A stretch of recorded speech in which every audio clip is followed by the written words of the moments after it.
yang mencermati akhir-akhir ini dalam beberapa media ada larangan seorang memberikan tausiah dan menjadi imam sholat subuh berjamaah.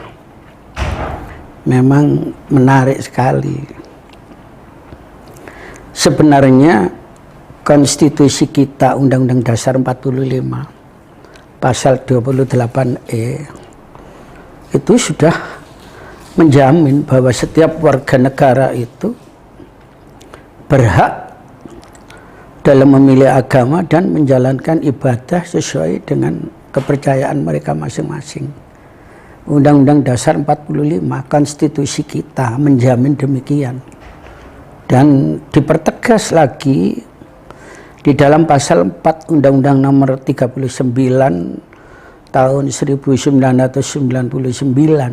pasal 4, yaitu tentang hak asasi manusia. Itu setiap warga negara juga bebas memilih agama dan menjalankan. Jadi konstitusi Undang-Undang Dasar 45 menjamin, kemudian Undang-Undang Hak Asasi Manusia juga menjamin siapapun tidak boleh menghalangi. Itu kalau ada statement atau siapapun yang mengatakan itu sangat tidak benar. Dengan Undang-Undang Hak Asasi Manusia dan jaminan Undang-Undang Dasar 45, pengertiannya itu siapapun dan institusi apapun, Polri, tentara, apapun itu dilarang mencegah warga negara untuk menjalankan kegiatan keagamaan. Dan hal ini ditegaskan di dalam pasal 176, 177 KUHP. Siapapun yang mengganggu kegiatan keagamaan itu diancam hukuman pidana. Mengganggu saja kegiatan keagamaan diancam dalam pasal 176 sampai 178 KUHP. Bahkan mentertawakan tokoh agama yang sedang berceramah itu pun diancam pidana di dalam KUHP. Makanya akhir-akhir ini saya juga bingung, kok ada yang berani minta dihentikan secara tertulis. Dan itu sebenarnya terang-terangan, itu sebenarnya orang yang minta agar kegiatan keagamaan dihentikan itu jelas sebenarnya itu.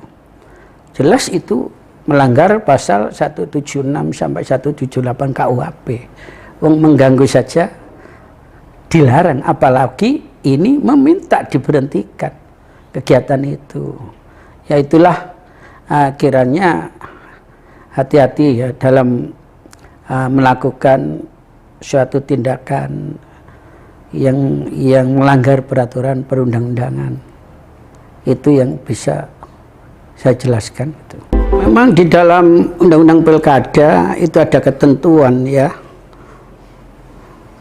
calon atau tim pemenangan itu dilarang berkampanye di tempat pendidikan dan di tempat ibadah.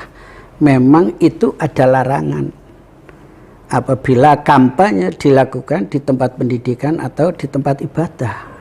Memang ada. Ya. Tapi yang dilarang itu kan kampanye. Dan pengertian kampanye itu adalah suatu kegiatan untuk meyakinkan pemilih dan menyampaikan visi misi calon.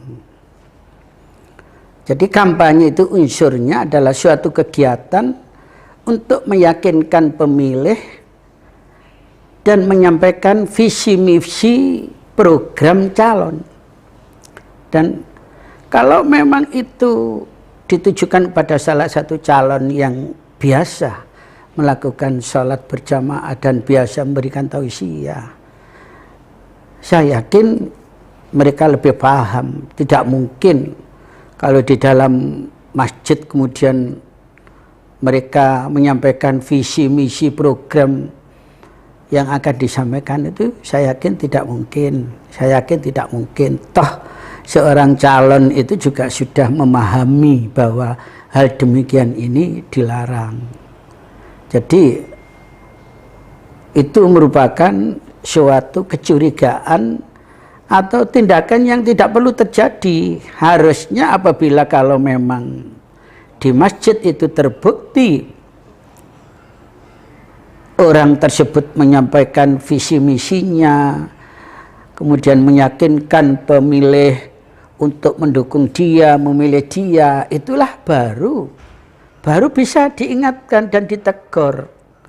Nah, persoalannya yang ramai sekarang ini kan belum terjadi apa-apa, sudah disampaikan keberatan dan dilarang. Ya, itu sebenarnya sudah bisa memenuhi pelanggaran terhadap 178 KUHP itu. Yang keberatan dan yang melarang itu harusnya sudah bisa dikategorikan pelanggaran tindak pidana yang diatur dalam pasal 176, 177 dan 178 KUHP.